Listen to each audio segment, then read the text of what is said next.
Villanova School of Business Business of Sports Conference, where you will all be examining the state of the industry. And as you know, what a time to examine any industry. And the economic uncertainties certainly we're not immune to those economic times. So I think that everything you will see today will probably have an emphasis on how is the economy impacting this industry moving forward.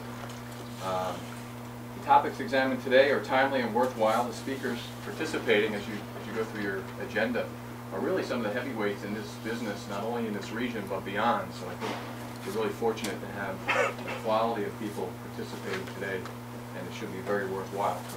I think you'll see they encompass nearly every facet of the business, from executive management to sales and marketing, finance and operations, both pro and college, both team or property side and client side as well, in addition to folks from the media, which is, as you know, a growing component of what we do in the sports business. I have the pleasure of introducing our keynote speaker this afternoon. Jim Murray, as you know, is a loyal Villanovan, class of 1960, and has been one of the most prominent leaders in both the sports world and in the charitable world for over 4 decades. After a brief run in professional baseball management, Jim came back to his alma mater right here at Villanova in 1966 as the sports information director under the legendary athletic director Art Mahan. His next stop was with the Philadelphia Eagles, where he worked his way up to general manager and was one of the architects of the legendary 1980 Super Bowl team. But maybe Jim's most important works have come in the areas of charitable and humanitarian efforts. Jim has been the founder of the Eagles Fly for Leukemia program, and a program that's near and dear to his heart. He was founder of the first Ronald McDonald House right here in Philadelphia. He has continued to provide leadership to this program for the past 30 years, and now there are over 200 Ronald McDonald Houses worldwide. In hearing from Jim today, you will no doubt learn a great deal about the sports industry. You may also get a better understanding of human nature through horse racing. And he will likely sprinkle in some wisdom from the Holy Trinity of Jesus Christ, St. Augustine, and Leonard Tobes. And most of you may not be familiar with this, but you're going to hear some stories about the 3 of those, I'm sure. So without further ado, please join me in welcoming Jim Murray.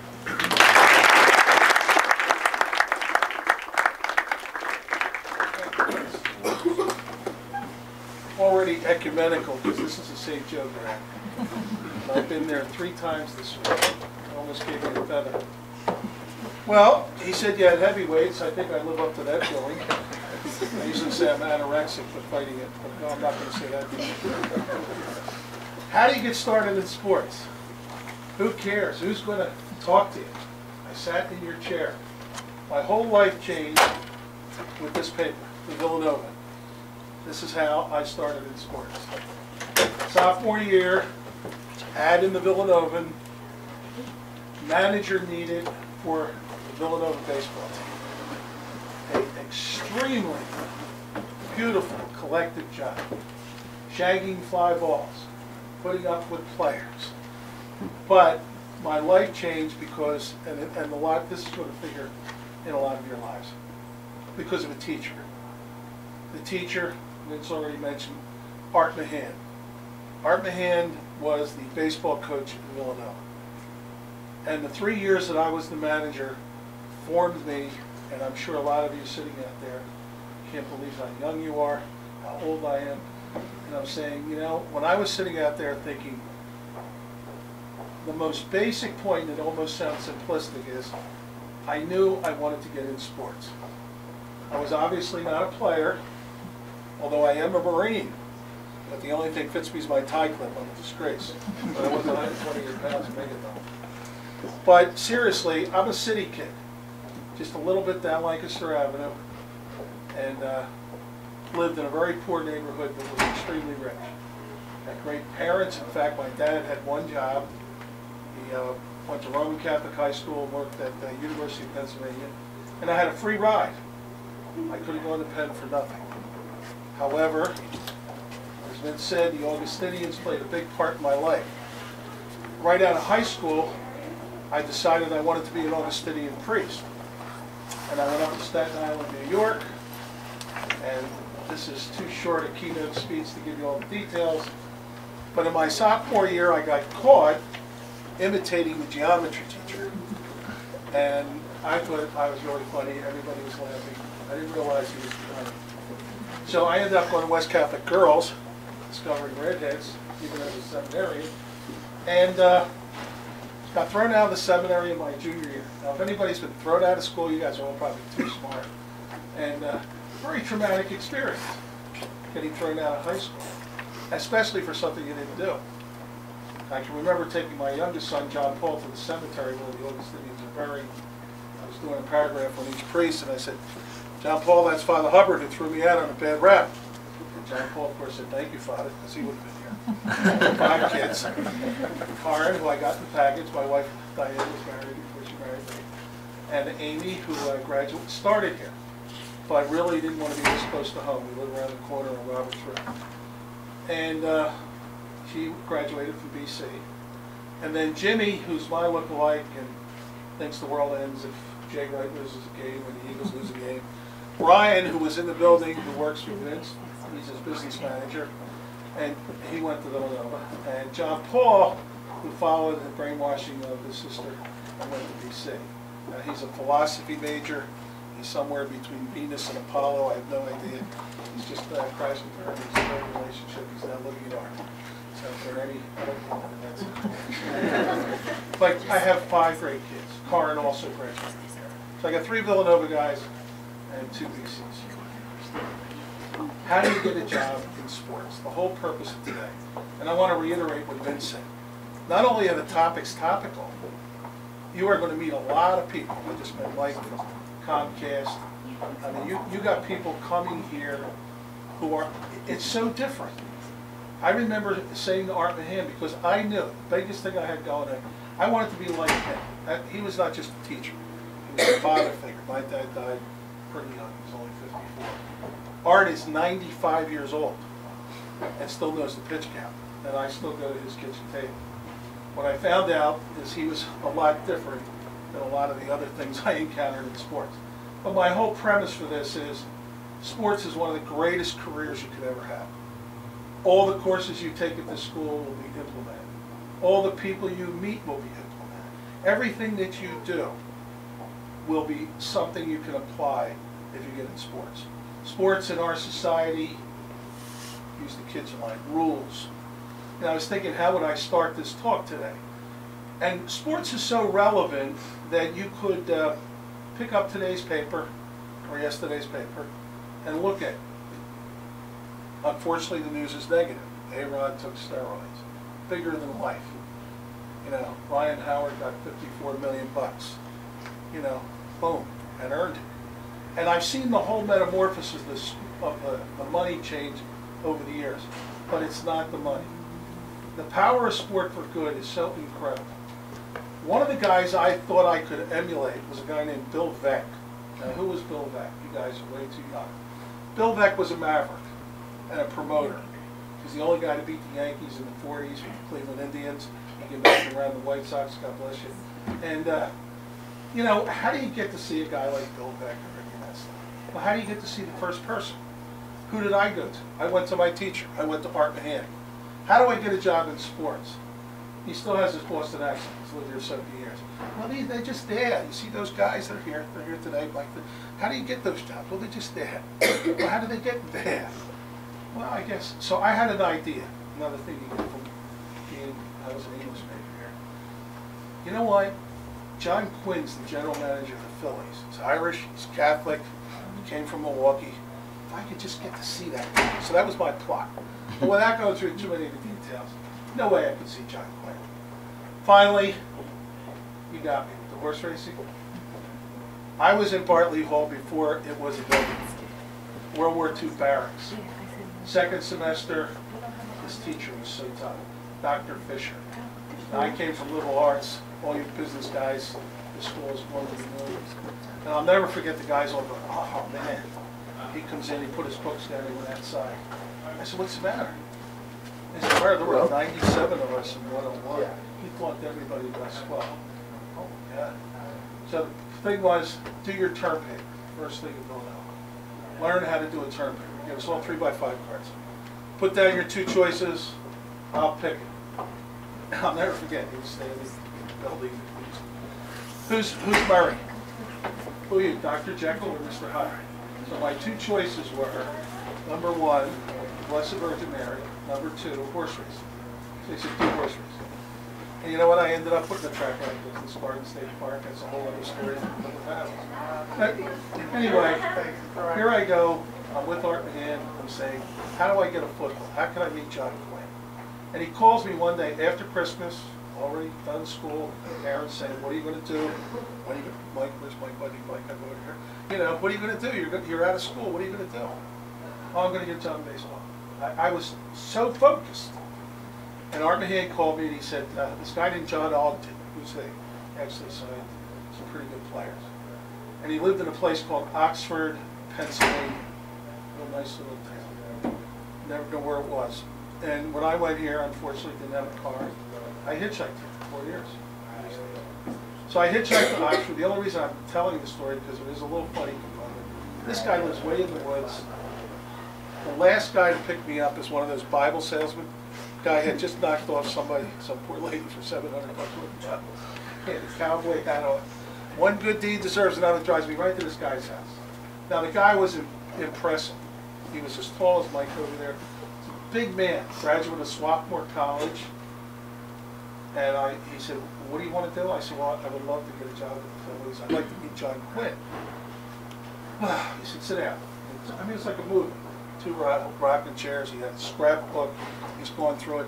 I've had every job in baseball. I even owned a team. I'm in the International League Hall of Fame. I went to Swarthmore. The other 12 guys are millionaires. What do you think of that?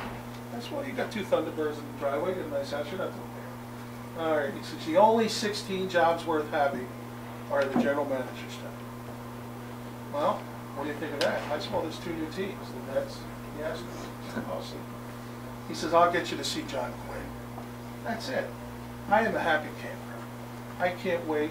After Christmas, John Quinn's coming back from Milwaukee because he didn't move here. And I'm going to meet him. Little things change your life. The ad in the Villanova. Making action. Going down, taking the job as manager. In comes a letter from John Ogden, and it's a thank you letter from a place called the Florida Baseball Placement Bureau. I've never been to Florida. You guys have traveled all over the world, different than our area. Never been to Florida. Right at the bottom, he was sending players to this school to try to make the minor leagues. And right down at the bottom, it had P.S. We are offering a business manager's course if you know anyone interested. He circled it. I called the school. Never forget. And I said, well, I'll hold the spot for you. You'll be down here in 2 days. $300 tuition. Went to, my buddy had the loan company. $32.09 a month, borrowed $600, jumped in the bus, put the sincere suit on, went to Florida. Tampa. Wow, look at this, palm trees. The old airport. I mean, it was a palm tree. Go into school, it was a total fraud. It was like an old Air Force barracks. I loved it. I loved all the guys. So there were 5 guys in the class. One guy became my friend for life, a guy named Teddy Sorlis. Did so well when he got out of baseball. He was across the street from Bruce Springsteen. It's a whole other story. And, you know, one guy who can tell you who wore Green Sox in the World Series, and 2 local guys. And the teacher was a local guy named Mitchell Mick, and he ran the St. Petersburg Yankees farm team. We went all over Florida. Finally, reality, took an umpiring course, down to $8, got a little tan, got my brother's suitcase, time to go home, get a job. One interview, got an interview. A guy named Joe Ryan across the street. And my buddy Teddy was a lawyer. I talked to President Eisenhower, tried everything to get a job. Got one interview, Louisville Colonels. Teddy, remember us when you get the job? Came back from the airport. How'd you do? I don't know. Tell me what you say. Well, they asked me what I wanted to be. I said, what you want to be? The chair. Capital punishment? What's the chair? I want to be commissioner. I said, you told the guy interviewing you want to be past him, past the owner, you want to be the commissioner of baseball? He did not get the job. I'm hitchhiking back home for the reality check. The guy puts a paper in front of me. What are your qualifications for the job? And a question you can't answer. You haven't had it. You're rookies. Hey, I went to Villanova. I took a course. I did this. I think I want to be in sports. So I have all the qualifications but the job. And the guy sort of looked like Mr. Magoo, this Joe Ryan. But he ran 3 baseball teams. That was it. Didn't hear anything. Going to go home. Get the little sign, Philly. going to Philly. Here I am. One of those big orange trucks with like, and right before I left, the guy said, you know what, Mar? There's a job open in Leesburg, Florida. Guy owns a Dodge agency, Furlong Dodge. You know, you might check that out. So here I am, this guy's going away to Ocala. I see the big billboard, Furlong Dodge. I'm out of the truck. Don't want to look itinerant. Take my bag, Catholic church right there, hide it in the back pew, say it out like, walk downstairs, here's the guy, Mr. Herlong, Jim Murray, you own the baseball team? Oh no, my brother. Oh man. Where's your brother? Oh, he's in the citrus business. How far? 5 miles downtown. Get the bag. This is really happened, guys. Get in the bag, here's the priest, one-on-one. Who are you? My name's Jim Murray. What are you doing? Trying to get a job in baseball. What's your ring? Villanova. What's your major? English. Why aren't you teaching? I said, why aren't you a Jesuit? I said, where's, he takes me downtown. Long story short again, I go in, I have a good interview. Don't tell the guy I get $8. And he hires me. I said, what team are you affiliated with? He said, oh, I thought you knew. Phillies. I am now the general manager of Leesburg Phillies. $8, dirty clothes, got a hitchhike home back. But I am sky high. As soon as I get home, my mother says, oh, by the way, you got a registered letter. This guy, Joe Ryan, hired the San Juan Marlins, the old Miami Marlins. They're AAA. Never been on a plane yet. I mean, we're poor. Never been on a plane. But I gave my word. So I called a guy in Leesburg. I said, Jim Murray, oh, we can't wait. When are you getting it? I said, well, you know, I did get a letter from another guy in your league, the guy that owns Tampa. Oh, Jim, you would help me out if you took that job. You'd jump all the way to the majors almost. AAA team, you should take that job. But I said, I gave you my word. I'm not going to take that job. He said, Jim, I told the sports editor of the paper that I hired you. He wanted your job. So you're going, oh, I said, that's it. So I called Joe Ryan, come on down. I am now happy. Spanish women, I mean, hey, first playwright. What happens? Something always happens. Really be ready for this. I'm writing my book, and all I've done is the title. I'm not just pro football. I'm procrastinating. But this is the year. It's called Life's an Audible. So here was my first Audible that it phoned me. Joe Ryan says, oh, by the way, I sent you the tickets to come to San Juan, but we have a problem. We have a team in Portsmouth, Virginia called the Tidewater Tides. We would like you to go there. That must be Marshall Fox when I'm coach. Anyway, so I go to Portsmouth, Virginia. I cannot begin to tell you how much I learned there. This guy got me ready for the meal. He was a list guy. He was so organized, like John Murray. If you want to get counseling, right over at the counseling hall, my buddy in the first row. But he had lists for everything. And I found out that baseball was selling. 100% try to fill this. I can tell you a lot of war stories maybe during the day. But two things happened there that dramatically changed my life. Number one, there had never been integrated a baseball. I was below the basic line. I never knew I was going to have to be engaged in things like that. I made a release for the stadium. I can tell you a lot of funny stories where we integrated that ballpark. That was amazing. Now, the Bill Beck guy I was talking about, I went in the Marines for 6 months after baseball. And I read in the paper again, newspaper, that Bill Beck was touched with some cancer and he was on an estate in Chesapeake, Virginia. So I wrote him a letter. Not a big letter writer, you guys. And letters are good, especially thank you notes. But I wrote him a letter starting out in 2 careers. You're a success in baseball and the Marines. He sent me a note back, dear Mr. Murray, please stop me. And I still have it. So I went into his estate. I'll never forget it. It was called Tranquility. And he was writing his book, Beck is in Rent. And this guy wasn't married. And we didn't agree about everything. We got after it. He invited me to dinner, stayed friends for the rest of my life. But once again, in his book, there's one line. Forget all the funny stories when you're thinking, what did Jim Murray say here today? And this was a profound line. And it really helped me through the rest of my career. He said, baseball is too much of a business to be a sport, and too much of a sport to be a business. Baseball is too much of a business to be a sport, and too much of a business to be a sport. What does that mean? It means that you're going to make decisions that will get you thrown out of this great business school, or the Harvard Business School, or the Wharton School. They don't make any sense because you're in the entertainment business, you're you're trying to sell seats, you talk about economics when you look at the topics that you're going to deal with today. You make decisions that are absolutely sound based on the fact that you are working in sports. And from there, what happened?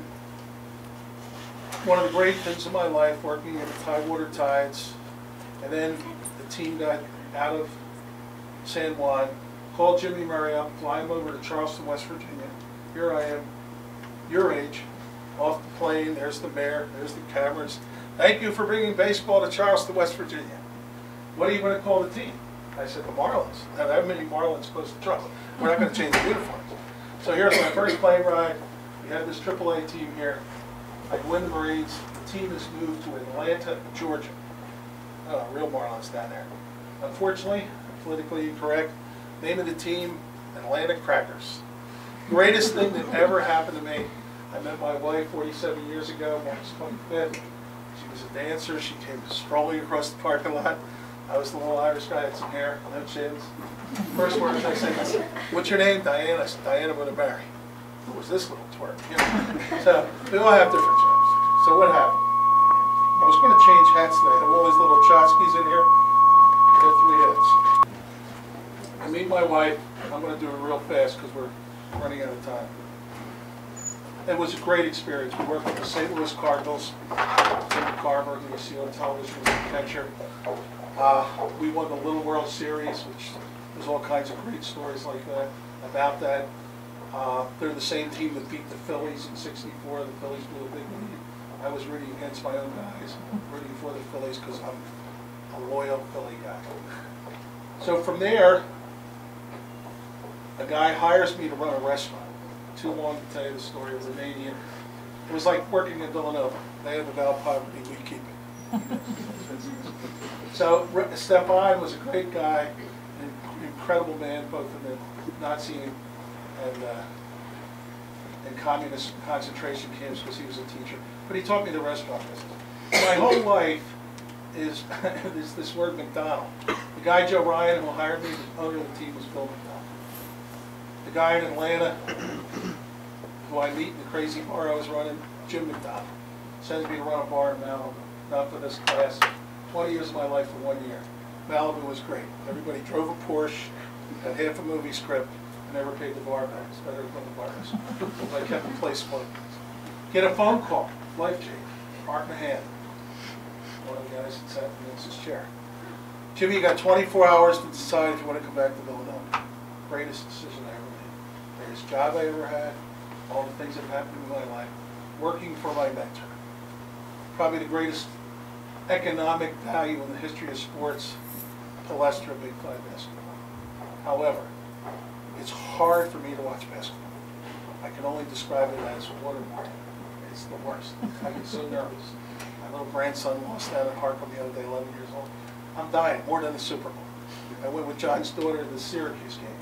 I said, Paige, if they get below 10, we're changing seats. Everybody, yeah, we were up by 21, whatever it was in that Syracuse game. But I love basketball. I mean, and Vince has got such a great staff of coaches. I mean, Jay Wright, thank God he laughed when I introduced him at Harry Paredes 30th. I said he's the only guy in Philly prettier than Cecily Tynan. But I mean, Andy Talley, I was part of hiring him here. I was here before and after football. Well, what's the point, Mayor? What are you trying to tell us? Well, Art Mahan was very smart. You have to not just talk, you have to listen. And Art Mahan said, I think there's a job down at the Eagles. I said, well, I'm very happy here. Why would I leave the Eagles? All I have to do is pay me. When I have kids every 10 minutes, I'm doing my job. Just give me some money. Oh, no. He says, there's a lot of things happening here. You know, all problems are internal in this world. I get us out of Iraq tonight. And anyway, I go down, and I knew the guy who just got the new job, Leonard Toews, who Vince mentioned, bought the Eagles for the highest price ever of any major team, any team, $16,155,000. Now a bad shortstop gets that. That was the price of the Eagles. He bought it on May 1st. So my interview process, which is what you guys were talking about, Pete Retzlaff was named the general manager. A terrific guy, worked with Channel 10. He was the sports director. So down I go. I'm Villanova Blazer. I'm in corduroys, which is the best one. And I do my interview, but Pete was not really a sense of humor. I go back and I said to Artie, well, he said, how'd you do down there? I said, well, you didn't try your best. You got to go back. Now, this was the hardest of it. Pete, I have to come back. He said, Jim, you were just here. I got to do my Mickey Rooney here. So anyway, I go back. I get hired. Assistant Publicity Director, Philadelphia Eagles. You guys have so many guys there now. You know, we had like 12 guys. So here I am. First day on the job, Jimmy Gallagher was there 50 years. He was my boss. Now, what do you do your first day on the job? The guy says, familiarize yourself with the files. And I'll never forget, we were in little cubicles. We're down where like Drexel buys everything in West Philly, the Philadelphia Bulletin, right by 30th Street. That was our office. And I go in the bottom drawer, and here's all the applicants for the job I got. Well, I'm Irish. I got to find out who they beat out. So there were 134 applicants for this job. This is not singing how great I am. Now here I am, going to work at the Eagles. All right, the Eagles. Don't worry about the hats. I finished Eric Lindros. I mean, they're guys who look like Mike, guys who wrote books on sports psychology. I rated myself 88 for Eric Lindros out of 134. But I had this job. And I can talk on the panels today or whatever you want me to do. Pete Ratzlaff said, Jimmy, we're last in everything. You're in charge of the publications. I even wrote the first one here. He won a lot of awards for that. The yearbook, he said, we're last in everything. So whatever you do, we want it to be first class. And I'm looking at the list of people that work there. I think you're up to like 200 that you pay everybody. But anyway, it was a great experience. One of the things that happened, it's an interesting story, and I'll make it real fast. The first game at Veterans Stadium, well, the Eagle fans were too sophisticated. We didn't make the preseason game a holy game of obligation. So why come to a practice game? So we're going to be embarrassed. We got the first game at a new stadium, and nobody's coming. You know, what do you do? So I go to the Rosaries. Jimmy, I don't want to be embarrassed. You better fill this place. Now I'm back to my minor league mentality. How can I pay for this? Well, how can I get people, bodies in here? So I think, and I do some homework, and I find out all the cigarette advertising is off TV. Who could afford to buy Veterans Stadium now? I find out that Pete Rozelle, the commissioner, he was buddies with a guy. This guy ran Marlboro. Anyway, we go up to New York. The guy who did this book with me is a guy named Dick Perez. Why? That name might stick on one of you. He became the official artist for baseball. Little guy, God bless you. Anyway, I am a good idea guy. I couldn't draw a straight line. God bless you twice. And I said, I want to build a Marlboro box this big. And I want to put cigarettes in there with each thing. Why it's a good idea for them to buy. Now, nobody has seen this. This is like my term paper. Didn't complete it till the night before. So it took 2 cabs. Now, nobody does the presentation with me. Here's Pete, who's not Mr. Yucks, but I knew this guy that was beside him, like football players. So I sit him there. We're in this huge advertising room. Pete had a great voice. John Facenda. I had it all written. I had it all audioed, all the bells and whistles. And we're like water boys. Leo Carlin, who's still there tonight, we're taking out each cigarette and it says, Eagle Country equals Marlboro Country. Pete Ratzlaff used to be a local Marlboro guy. Eddie Mahan, one of Art's kids, who's still the photographer down there. Get a picture of Pete holding the saddle, pack of Marlboros, Eagles letter. I mean, this was good. And the last one said, you know, first game, Veterans Stadium. I think I charged them $500,000. So they bring in a guy who's just there to say no. You can bring him MASH, you can bring him American Idol, you can bring him anything. This guy said, so they all say, who is responsible for this? And they all point, and I don't know. Well, they didn't take it because the lawyers got involved, kids and cigarettes. But Pete made me the assistant general manager at Tootsie Short, the restaurant right beside. Mary said, I don't care if they take it or not. That was the greatest thing I ever saw. You're now the assistant general manager. So I became the assistant general manager. Now, Pete had to leave after our team didn't do well, and I became the youngest general manager in the history of the league. His father didn't own the team. And I didn't take myself seriously, but I took the job very seriously. And I'm going to end with this because we're probably, what's the time now? I'm sorry. 10:03. All right. My first job at the Eagles was to drive the guys to Philly from Albright College who had been cut. That's all part of my book. This was real basic training. I had a little Ford, I had to drive these guys after they had just been bringing your playbook in. That was interesting. Then I moved them to Widener College, old POC. But what I found out very quickly is the NFL was probably one of the greatest marketing, if not the best ever. It was made perfect by television. You know, the Giants-Colts game, the overtime game, and it just was made perfect for TV. I also found out that it had a lot of power. And I'm going to give you the short version, and Vince alluded to this. I am into everything that happened to me happened through prayer. Everything that really happened to me happened because of the nuns that taught me, the Augustinians, and this one's a real miracle. And it's not about me. It's about the power of support from God. We had a player named Fred Hill. Not a great player, but like Dick Vermeil, movie star looking guy, looked like he jumped off the cornflakes box. Thought he had the worst day of his life, and boom, gets the phone call. I get it. Fred, your daughter Kim, she's now 42 years old. She's got this disease called leukemia, St. Christopher's Hospital. The whole world changed. Leonard Toes, whose biggest addiction was his generosity, called Fred in. He said, anything you want, any hospital, airplane, take your child anywhere in the world, the Eagles got it. Something started by some neighbors over in Jersey. Vince gave me credit. It's called Eagles 5 leukemia. Grammatically not correct. The definition of the second commandment. You guys are in class together, you'll have friends for life, you'll meet people here that you'll see for the rest of your life. But to have a friend is the bigger issue. And the whole team rallied, and it's always the women. Where's Autumn and Sherry? The women run everything. We take all the credit. So we have our first promotion, and it's a holy fashion show of obligation. You better be there. So every player's there. I'm back over in the men's room, in the back. Leonard Toes, get Jim Murray over here. So he comes over and says, maybe we should make this our charity. I know nothing about charity, 501c3s, whatever. He said, yeah, find out about it. Now, what do? I had no idea what to do. But I did know one thing. If you're going to take people's money, tell them where it's going. That was the first thing that hit me.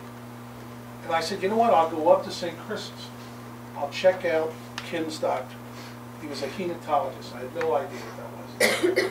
His name was Dr. Laurie Neiman, just retired from Stanford. Now for me, they had a meditation room. I have to tell you this story. 7 chairs, no cross, no Quran, no Bible. I go in there and say, God, please, whatever. I got it. This is important. So I go up, I meet this doctor, and I'm the guy you want to meet. Jim Murray, Philadelphia Eagles. What do you need? Got the envelope. He said, we need everything. Look at this place. And then he paused, and it changed my life again. And he said, you know what, Jimmy, we need everything, but there's someone with greater need. Go meet a woman, Dr. Audrey Evans, world-class oncologist, 17th and Bainbridge, Children's Hospital. They're moving the pen. Go see her. I was stunned. This guy didn't know if I had $5 or $5 million.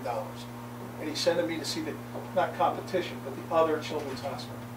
Back to the little room downstairs. I remember looking up and the ceiling was literally falling down. Literally falling down. And I looked out and there were kids having kids. It was in a tough neighborhood in Philly. And there were little girls taking their babies home. I just knew at that moment, I said, you know what, you got something good planned here. I don't know what it is. I flunked biology 3 times here. I shouldn't tell you that. I got a gold fry. My teacher's looking down at me saying, Mark, looking at deans of medical schools. All right, now I got to see Dr. Evans. Dr. Evans, Jim Murray, Philadelphia Eagles. What are they? Oh my God, we're a bad football team. We're on TV every week. I don't have a TV. So you know what football is? A typical woman. I'm not being checked. As soon as I told her I had money, boom. Oh, come. I said, now you're going to meet my boss, Leonard Toes. No concentration span. Get to the bottom line. Take her in the hospital. I said, give me something I can tell them. Explain to them. She said, well, the rooms that we're going to need there are called life islands. Kids get bombarded with chemo. So I'm the ESPN guy. I'm stumbling, bumbling. He cuts me right off. How much? Dr. Evans says, 50,000. How many rooms? 2. Even if you're not good at math, that's 100. But Leonard, as I said, this guy took a hit with 19. Now, how much for the whole floor? And she doesn't hesitate at that time. She said, $1 million. Do this whole floor for the cancer at the new Children's Hospital. And he said, all right, Eagles pledge $1 million. And Jimmy will raise it. Now, I'm looking for Jimmy. Yeah, everybody had the rosaries out there. Well, we had a couple promotions that was interesting, and they're funny stories for later. But the bottom line is, I couldn't wait to get Dr. Evans off my case. And we didn't raise the $50,000 our first goal. We raised $125,000. And we went to the Spectrum. Somebody's here from the Spectrum today. They have a club over there called the Blue Line. And all I wanted to do was give this woman not 50, not 100, but 125,000 towards our $1 million goal. Really smart. As she's taking the check, and I'm not a chauvinist, the women are smarter, better than us. She says what every lady says. Jimmy, you know what else we need? Stop. What else could you need? She said, well, do you know what happens when I tell a family that a child has this disease? And in a group like this, somebody knows this. They don't hear one word I say. They don't hear me. I have just changed their life, their brothers and sisters' lives. 75% divorce rate, the guys leave. I'm stunned. She said, we need a YMCA.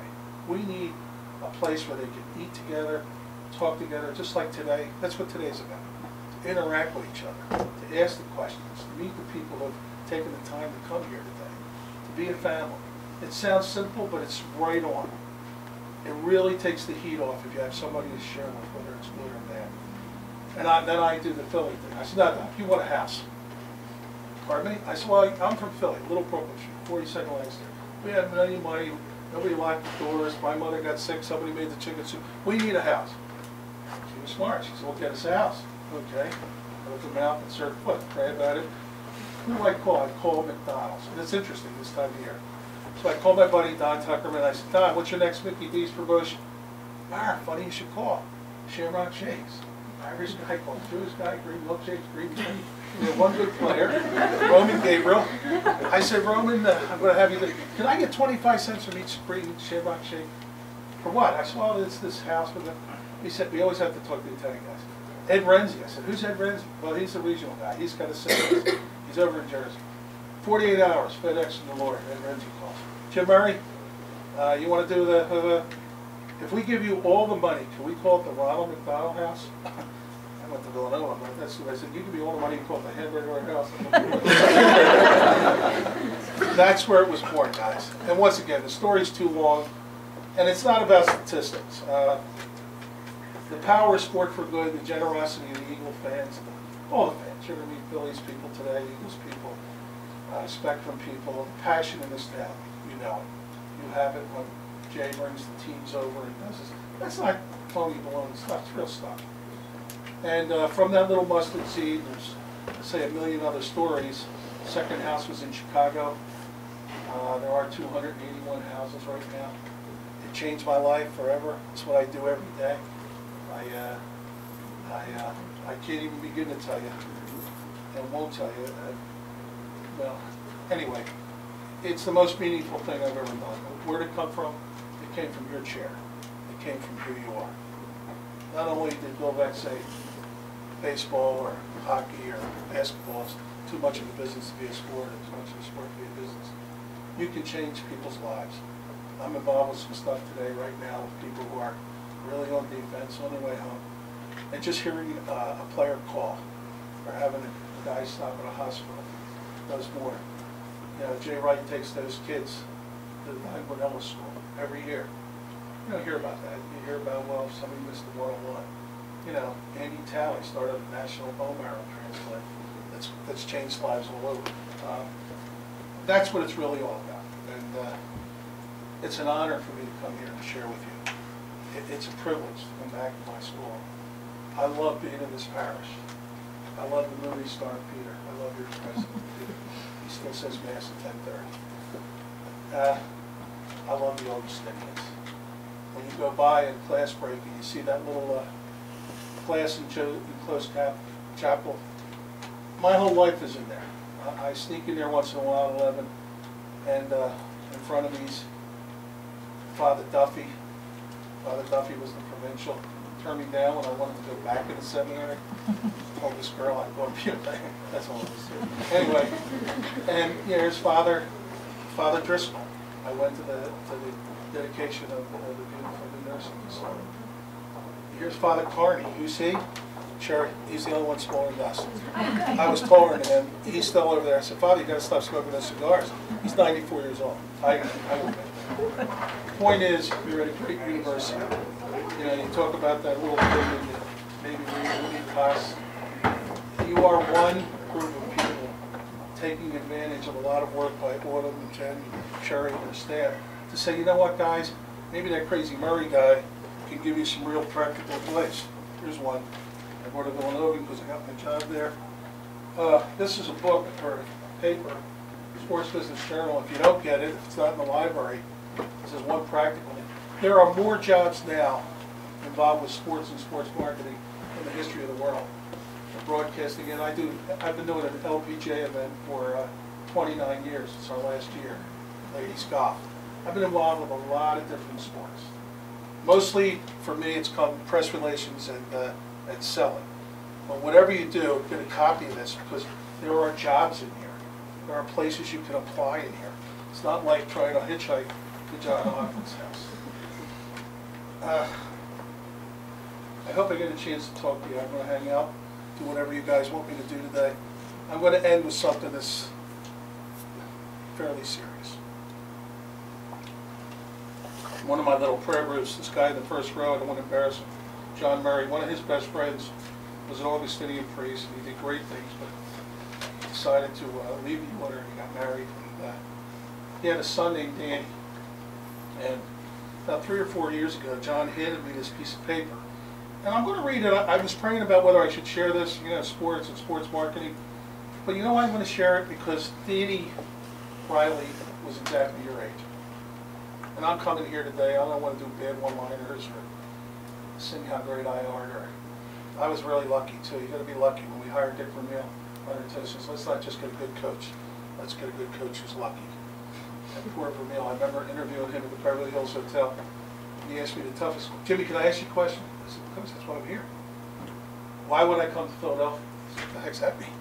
The fans. I said, man, let me take off my general manager's hat, put on my fan hat. I was going to tell you 2 things, Coach. Number 1, our team is so bad that you will get a standing ovation if you win the toss. Then I was Jeremiah. I said, Coach, you come to Philly, you'll raise your kids here, help me out. His kids graduated from this school, 2 of his boys. His daughter Nancy went to Penn State. Just put your coach, Dick, I'm sorry. I won the Super Bowl with St. Louis. Is that better? All right. But here's the and what I said to him, which made me a prophet, I said, the fans will embrace you. And here's the second part of it, Veritas. You just tell them the truth. You tell them the truth. And they will embrace you, and you'll be a household friend. And you look at those Blue Cross things going by, or those billboards, there's no name on it. It's just good for me. He's one of the most believable sports figures in the history of this town. And the last part is Caritas or charity. You know, I came on campus today, there's a bunch of guys I don't know if any are in the room, in tuxes. Have you encountered them?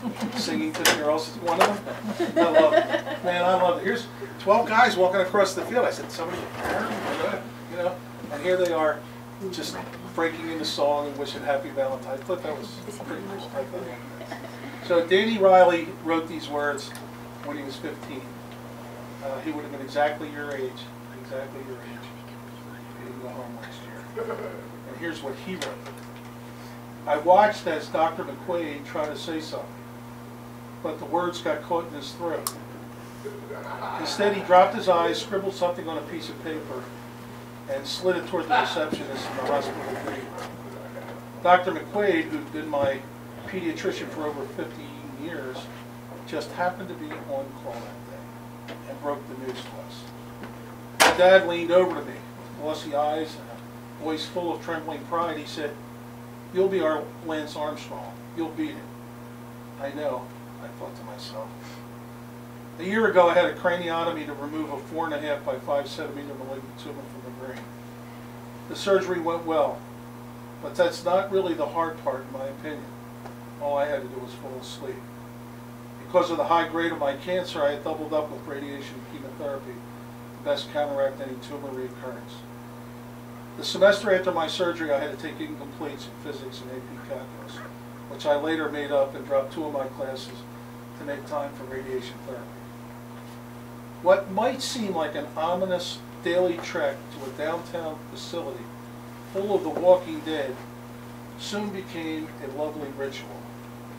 I felt a great deal of pride and humor in being the youngest person at the radiation center by about 40 to 50 years.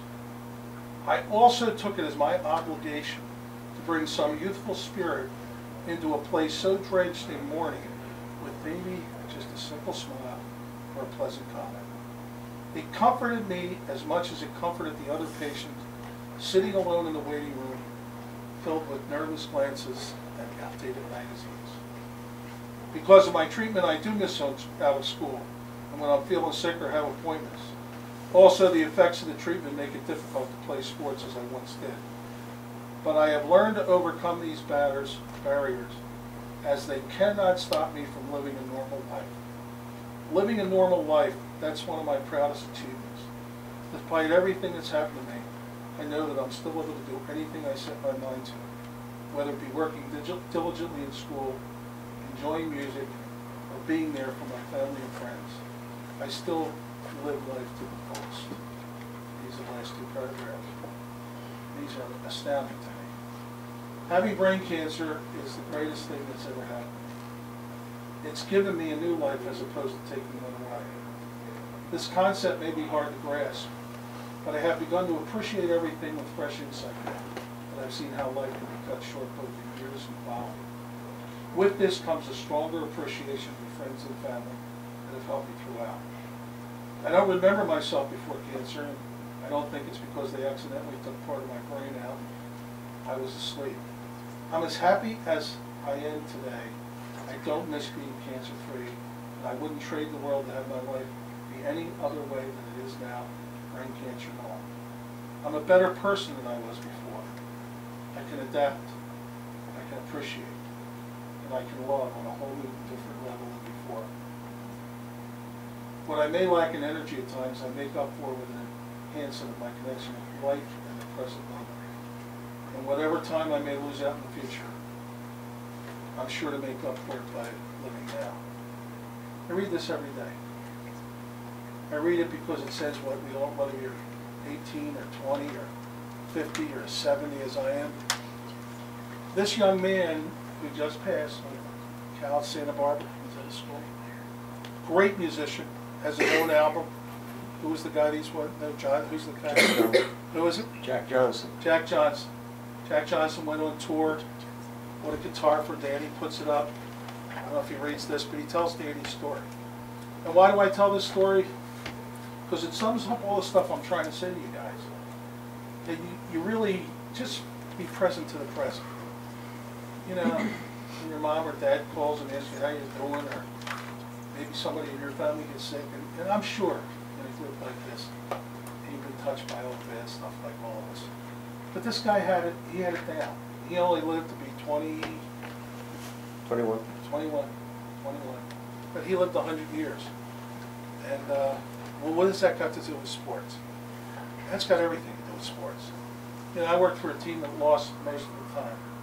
We got to the Super Bowl. We got to the Super Bowl. We got to the top of the mountain. And I'll never forget, we're in the darn Superdome. We got all the movie stars, the Bob Rickles, the Phyllis Georges. I got to do the quotes because everybody's abandoning ship. And Giant Cardinal Pro was there, big tall guy, tough Polish, prince of the church. And a lady came up and got right in his face. Your Eminence, what happened? He looks down on her because he was tall. What's that mean? What happened? Well, God didn't answer our prayer. We're going to lose the Super Bowl. I'll never forget this. He was like Theo Radler. He said, listen, lady, God always answers our prayer. Sometimes he answers no.